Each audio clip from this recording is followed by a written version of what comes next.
Hi, you're joining CB Heating here, giving our response to the viral video, The Ugly Truth About Heat Pumps. Now we've come across this video, apparently it's got 300,000 views and what have you, so we thought we'd check it out and indeed give you our response. So we have with us today, I'm Ollie. Pleasure. I'm Jack. and I'm Dan. So together we're going to go through this and give you our thoughts on it. Now we are not professional YouTubers, as you've probably already guessed, and hence why it's very echoey in here, change of light. You'll probably hear the occasional bus or truck drive past our window, so do forgive us for that, but hopefully you should still find this useful and interesting. All right, ready? Go for it.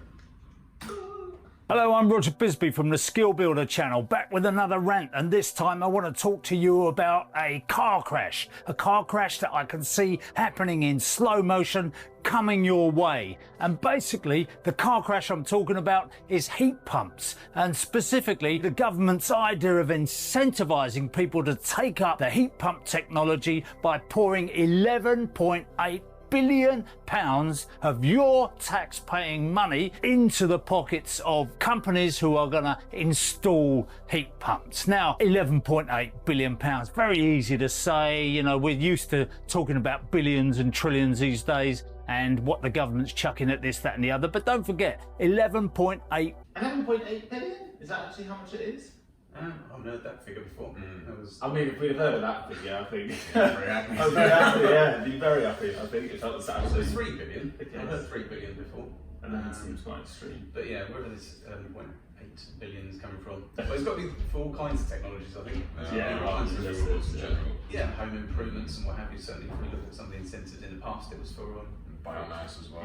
yeah, and insulating properties, because obviously that's a big problem with housing stock in this country, is they need a lot of insulating. So I would suggest that's probably where most of that's coming from. But it's real interesting that it's our money. billion pounds. That's a lot of money, and it's only the tip of the iceberg because they vastly underestimated how much money it will cost to put these heat pumps in. The whole idea of incentivizing people to install heat pumps is so that they can get rid of gas boilers. Now, at the moment, when you look at people's fuel bills, running a heat pump is roughly 3 times more expensive than running a gas boiler. Now you can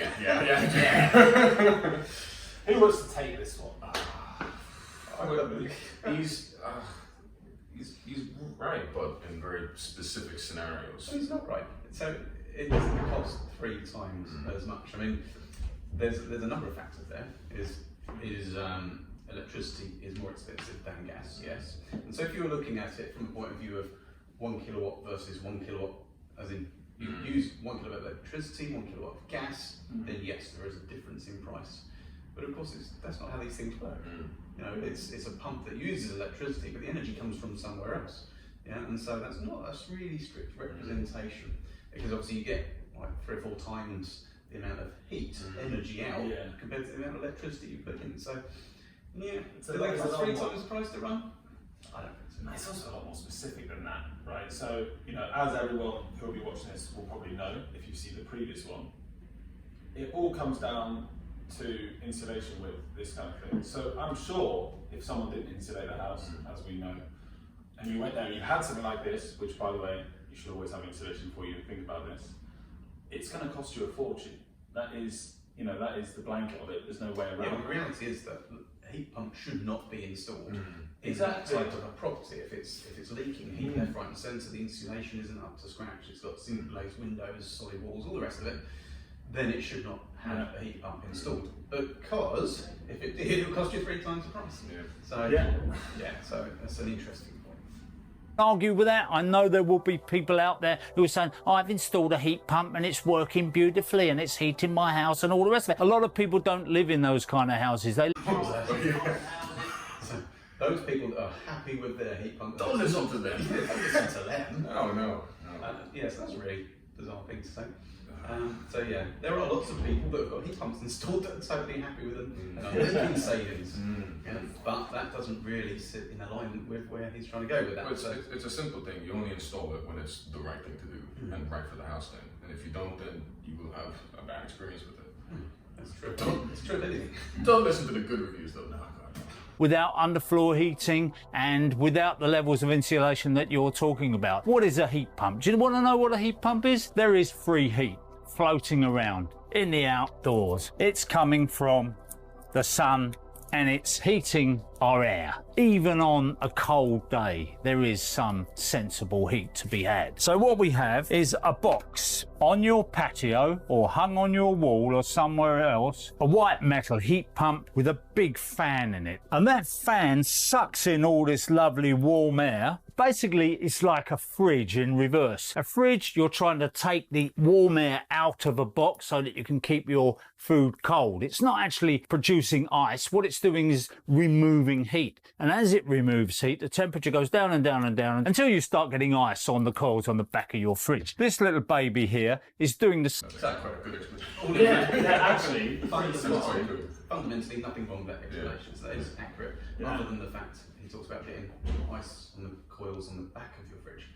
Because of course, on the back of the fridge is where the heat is released, so actually that's the warm part. But fundamentally, there's nothing wrong with that explanation. We also want to have some hot water, by the way. So in here, we might also have a coil. It's taking water away to our shower. Again, that's a coil affair, hot water going out, cooler water coming back. That sounds great, doesn't it? We're getting free heat. We put a bit of electricity on it in here, and on a good day we're probably getting a coefficient, a COP of around 3, say, if we're lucky, maybe 2. So basically that means for every kilowatt of energy you 3, and if you're lucky, worse. Okay, so there's a number of technical flaws in what he's explaining there. For a start, what he's actually drawn out is a thermal store with coils in it and what have you. It's not necessarily how it works. It would work, it can work that way. So there's a number of different ways that it can actually be connected up. So yeah, and then onto the coefficient of performance. It's always horrible when people say it's like under 2 or anything under 3, because I think with us, having dealt with them, obviously we deal with Dark King quite a bit. Like, what I'd love to know is where he gets that from, because you know, if you go to any heat pump, you look them up, most of those coefficients will be above 3. So for you to be able to say it's under that, in my opinion, I'd love to know where. Yeah, I mean, the reality is with coefficient of performance, it will vary. Depending on the demand, depending on the system, depending on the heat emitters, depending on the outdoor temperature as well. So yeah, the inconvenient truth is that there's actually also times where these things will perform with a coefficient performance over 4.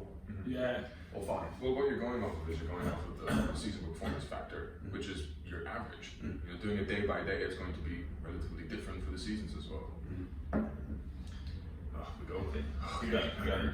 You put in to run that fan and that pump, you're going to get 3 kilowatts of energy out here into your radiators. That is when the air temperature is fairly warm. But of course, who wants to heat their house in the warm weather? Nobody. What we want to do is on a cold winter's night, we want to be heating our house. This is an interesting one as well. Who wants to heat their house on a sunny day? Well, clearly, no. Yeah. However, what do you use every single day? Hot water. Hot water every single day. When do you want to heat that most efficiently? Well, probably when it's nice and warm outside and there's loads of free energy. Yeah, the reality is, of course, that we're heating our water every single day. Yeah, we only actually have our heating on half the year, possibly less than half the year, depending on the year. So it's all very well and good talking about when you want to heat your house, but you heat your hot water every single day.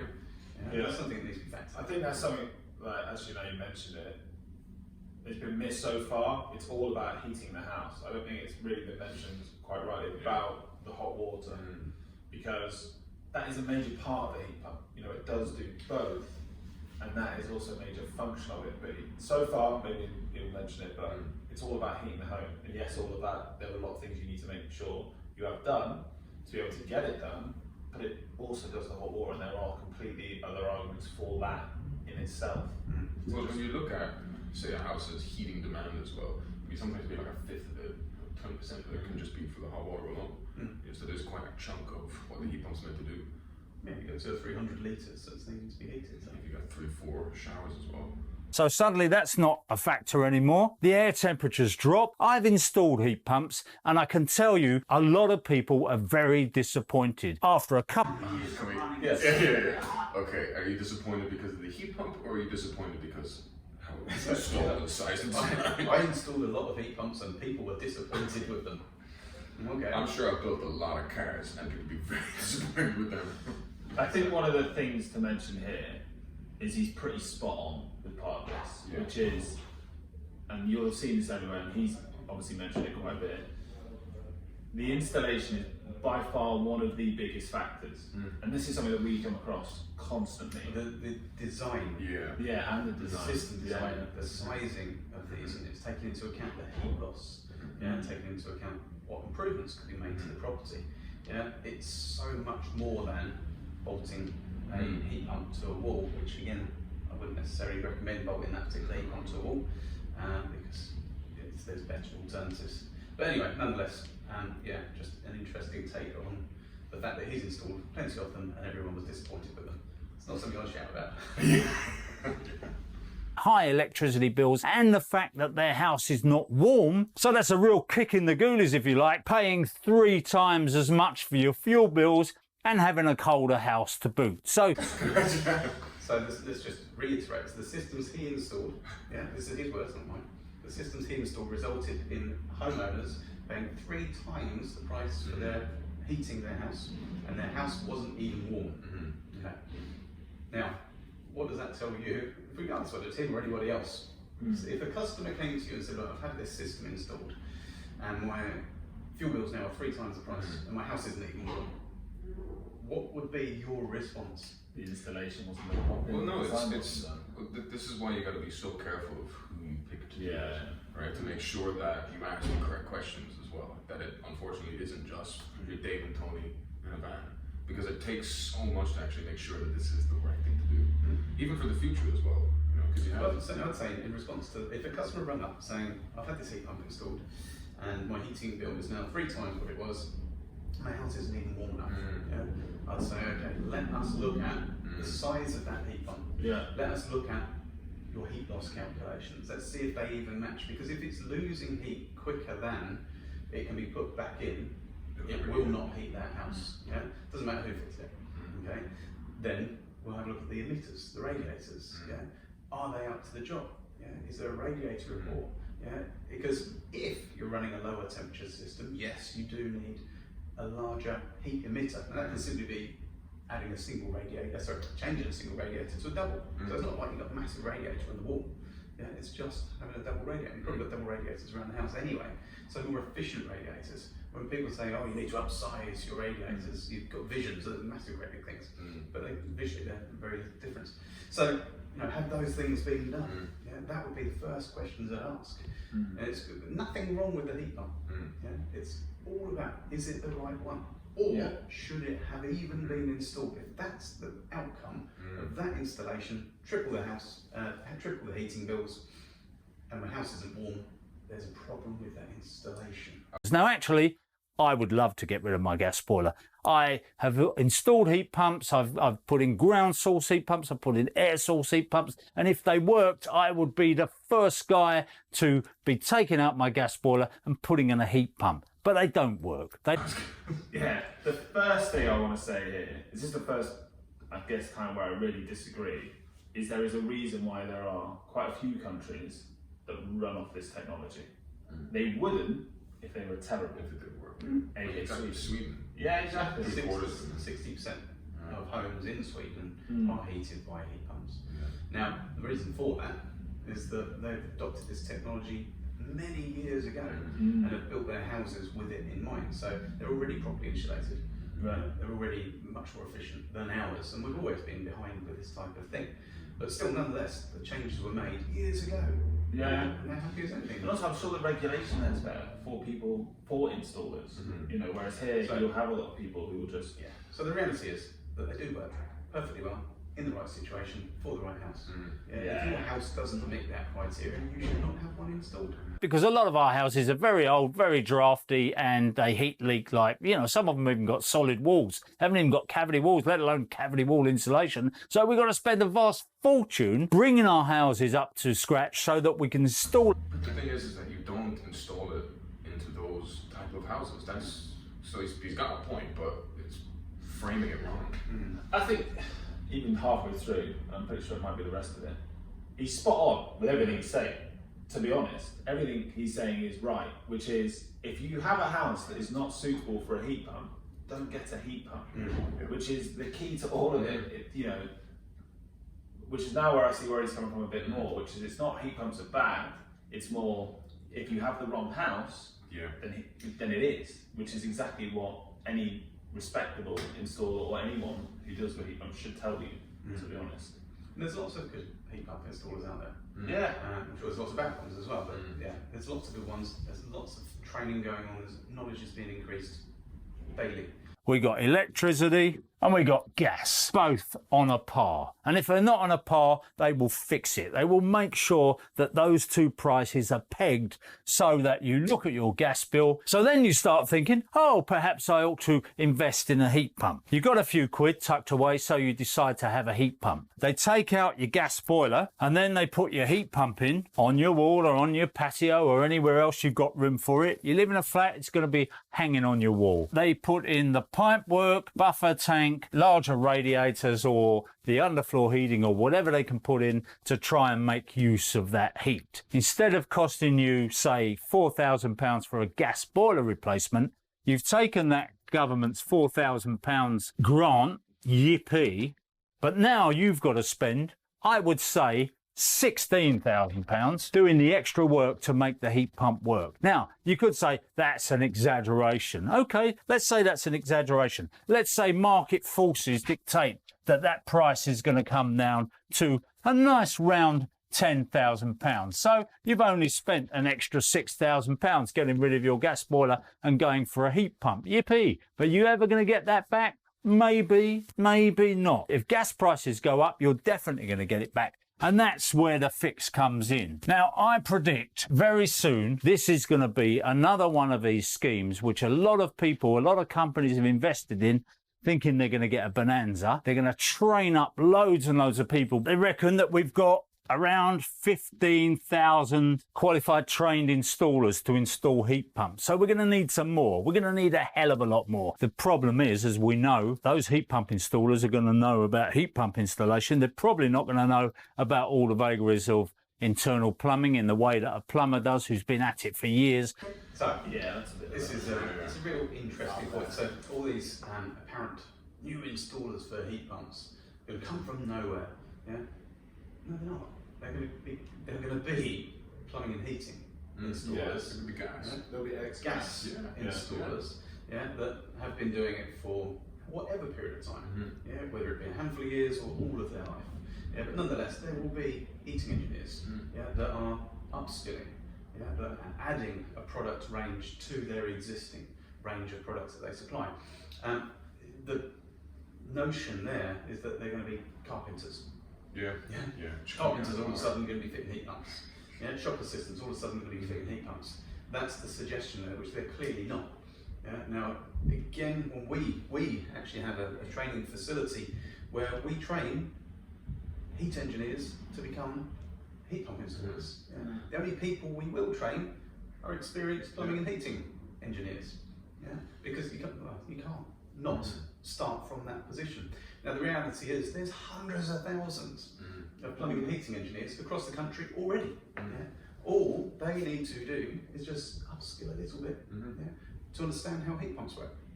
Yeah, and it's almost something that when I watch this, I almost feel like he's missed out on that. Or the people he spoke to might not have known fully what they were talking about. Because a lot of this, where a lot of what he says is spot on.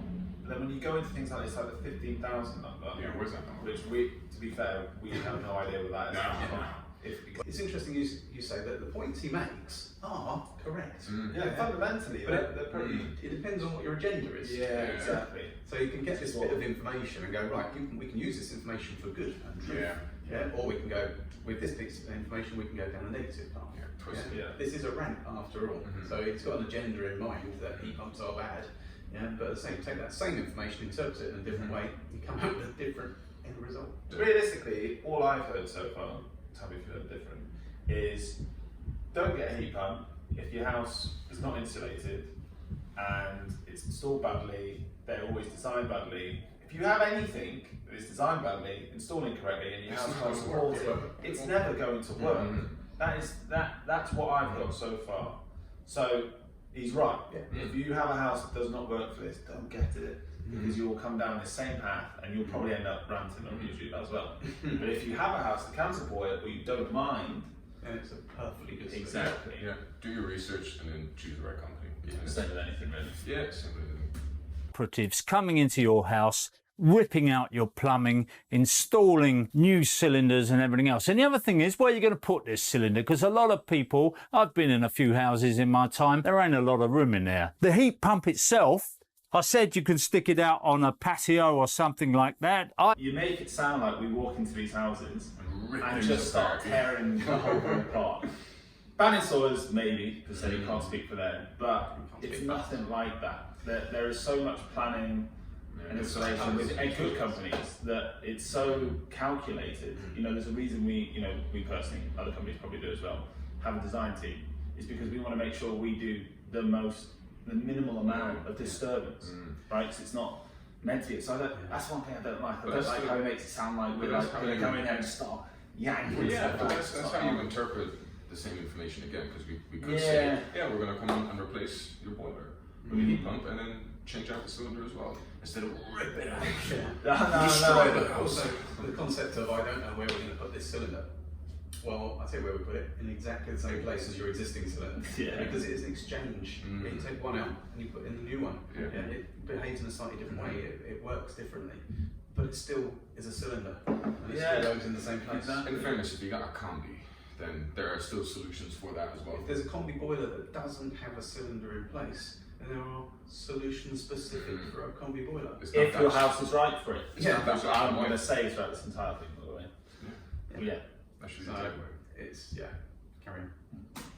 I've installed them on a patio, I've left them on a patio, and within a couple of months the householders phoned me up and they said, you know what, that thing comes on in the morning, I can hear the fan going, my neighbour's complaining about it, and one thing I know about fans, by the way... So if you put it, say for example, without rubber feet on it, things will vibrate, and if it's on even a patio or a balcony, it is going to shake. But you get a decent quality heat pump, from any one of a number of manufacturers. They're quiet as anything. They're super quiet. You can't hear them when you're stood a metre in front of them. You certainly won't hear them from indoors. You certainly won't hear them if you're the next door neighbour. Now, there will be old, poor quality, rattly old things that you can't hear. Same with any heating system. Any heating system's the same. And there's three things I'll probably mention here as well, for anyone that is looking. First one, which I don't think people do when it comes to looking at heating, is they don't go and look at it first. So a lot of places, or they should anyway, have showrooms. With things like this, you can actively go and see, like we do here, as we're sat now, actively go see them, but not just see them on. And you should always do that with a heat pump. If you're worried about noise, go and have a look at one that's on. The same three things again that we keep coming to, which is do your research, and then make sure that it's whether or not it's going to be the right thing for your house or not, and then pick the right company to do it. An experienced installation company, there's plenty out there that are properly experienced, properly trained. You don't really want to be going to the sort of company that last year do everything. Well, last year they were selling solar panels. The year before that they were selling spray foam insulation. The year before that they were selling windows. You want to be going to a specialist heat pump company that has been doing it for a number of years. We, for example, we've been doing it for over 20 years and we've installed thousands of these things. There isn't a situation we haven't come across before. So that's the kind of thing that you should be looking for. And so there's plenty of them out there. So do your due diligence. Even if you're willing to tolerate that, is your neighbour willing to tolerate it? So I said I've installed this on the patio, and the guy's phoned me up and he said, can you move it? Can you put it somewhere else? I said, where would you like it? He said, well, I'd like it down the end of the garden, under the trees there, hidden away. So I've moved it and I've installed the insulated pipework from the new position all the way up to the house, buried in the ground, double insulated, everything else. And then he said, that heat pump doesn't seem to be working. It's giving out. Well, of course you put it. I put it 100 meters away and it just doesn't seem to hit my house anymore. So technical specifications of the heat pump are they must be within 10 litres of hot water cylinder. It worked perfectly well on his patio when it was within 10 litres of a cylinder. Surprisingly, when he installs it 40 metres away, it doesn't work anymore. Of course it doesn't. On that point, there are systems designed to be further away from your house. Same thing as well, and to anyone that already has one, if you are having issues with it and you want to move it to the end of the garden, Don't do that. don't do it. Yeah, don't do it. I'm telling you that now, otherwise you will fall into this exact same issue. But this is what you need a specialist though. This is pick a company that's a specialist. Yeah, well, it's really good. If he genuinely did that, in truth, that does show it does show him up somewhat. Yeah, I feel bad because he's obviously done quite a lot and he knows a lot. But if that in itself just shows to me, a little That's bit. the actions of somebody that does not know what they're doing. Yeah, If you got, it would be useful. if you got trained, right, specifically on the product, That'd be great. You wouldn't know. Anyway, So, Anything, and of course it's under the trees, and if ever you're hot on a hot summer's day, take a walk in the forest and see how much cooler it is. So there's a little problem. yeah, okay. So that's, do you want to do it? yeah, so what he's talking about there is we've already discussed the fact that he's put it at the end of the garden. That's the problem, the pipeline. But when he's saying there is, it's because we put it under a tree, and it's nice and shaded under a tree, and it feels cooler, and there's no heat there. Well, that's complete nonsense. Air temperature for an air source heat pump. Air temperature is the same whether it's under a tree or whether it's out from under a tree. It's the air temperature. Direct sunlight. Yes, clearly that's going to attract more heat energy. A solar panel, for example, won't work so well under a tree as it would do with direct sunlight. So again, that's fundamentally wrong, that part, and so he's saying that system didn't work because it was under a tree. No, it didn't work because it was 20, 30, 40 metres away from the house. So you put it under a tree if you want. Little problem for you. Where to put the heat pump, where to put the buffer tank. Can you put in underfloor heating? Can you put in larger radiators? If not, then I'm afraid you're not ticking many boxes for a heat pump. But spot on. Yeah, that's everything we've been saying. Everything we've been saying. If you don't tick those boxes, Don't get it. Yeah. Don't do it. he's not wrong. It's the same way that, but there's also different types of systems. You don't have to have underfloor heating everywhere. He keeps mentioning underfloor heating, but you don't have to. That's great with underfloor Yeah, heating. it's great. It works really But well. it doesn't need it though. that won't stop them trying to sell you one, because one thing is when that company has invested millions of pounds in training up operatives in getting those heat pumps, and the manufacturers have ramped up their production to meet this bonanza, you're going to have that heat pump installed because the salesman is very compelling. He's the exact opposite to me. So it's said there that when companies invest millions in training their staff, a salesman comes along and forces you to have it. Okay.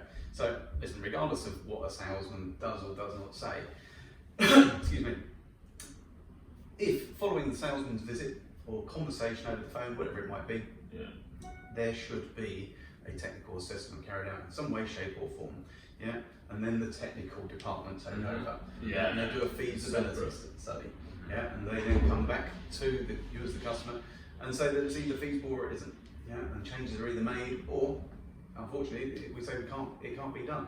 It's irrelevant what the salesman says. Now, the funny thing there is, if you spend millions training your team and your staff, that is so that they make the right decisions. And they're confident and they're good at what they do, right? And they also go, we don't want to do that one because that's not going to work. You're going to save money, you're going to have this lovely heat, and you're going to be helping the planet. So you're going to feel lovely about that, because who doesn't want to help the planet? After a couple of years, you think, hang on, something's wrong here. This is not working out for me. So the next thing we get is people phoning us up or emailing or texting us. Have you been missold a heat pump? If you have, you're entitled to compensation. We will arrange for compensation for you, and we will take a percentage of the compensation fee, obviously, for doing all the legwork on it. Again, we've got another great industry, like the mis-selling of pensions. True, however, his point there is he's kind of going into a second rant now. Which is all about where there's a blame, there's a claim culture, which again, we all hate that. It still comes down to the same thing. If people are properly trained to install these things properly, technical assessments carried out, and it's deemed feasible or unfeasible, these issues will not happen. But I hear what he's saying. Which is that if it carries on in that way, there'll then be that, and there's all kinds of examples that happened in the past. And now is the time to do something about that from an industry perspective. Regulation. But this is what we're doing as well. This is the concept then of training and getting the proper departments in place so that none of this should ever happen. Things that we've had. You've been missold this, you've been missold that. This has the same kind of feel about it as when they subsidised diesel cars, thinking that they would phase out petrol and they would have this lovely lead-free fuel. Diesel, what could possibly go wrong with that? Have you been missold a diesel car? Are the emissions figures on your diesel car even true? Because we know a few people have been cooking the books on that one as well. This, I'm afraid, as I said at the beginning of this video, is a car crash in slow motion. It will happen, there will be tears at bedtime, there will be people who are installing heat pumps who think they're doing the right thing, who have the best interest of the planet at heart, and I totally applaud that. I'm not ridiculing those people, but all I'm saying is we need to think about what we're actually gaining, because when you look at the figures for junking out all that stuff, is that gas boiler even such a problem? Okay, you could say that any emissions are bad emissions, but actually they've done an awful lot to clean up gas boilers over the years. And when you start looking at the emissions that this country, the UK as a whole, contributes to the global picture, say we're talking about 1%. So what we're trying to save here is absolutely negligible. Okay, to start with there, right, you can't, sorry Roger, but you can't talk about the environment and then go, well, it's not really our problem because we don't do a lot of it. Yeah. Gas is still gas, it doesn't matter how much you cover it up, gas is still gas. So, you know, that is only one factor of this. When it comes to heat pumps, it's also you can't, like you say, you can't say we don't need that much of it, so does it even matter? Well, if everyone had that philosophy, nothing would get done. That's one of the issues. Okay, you can say you've got to do your bit, and I agree with that. Let's try and do something that's realistic, that's got half a chance of success, because this hasn't. The irony here is that he's selling his idea, he's selling his opinion, and he's done exactly as we're simply not allowed to do. Which is over-embellish things, to interpret things that help him to make his point, rather than the genuine facts. So it is ironic that somebody who's talking about you shouldn't do this because you'll be missold is actually giving misleading information. So to sum up, it's I'm sure a very viral video. He's had more views on this than he has on anything else, which is good for him, very good for him. But short version is there's fundamentally nothing wrong with a heat pump, so long as your house is suitable for it, it's installed by somebody who knows what they're doing. That's the takeaway from that. Beautiful. Thanks for watching. Thank you very much. Hope you found that useful.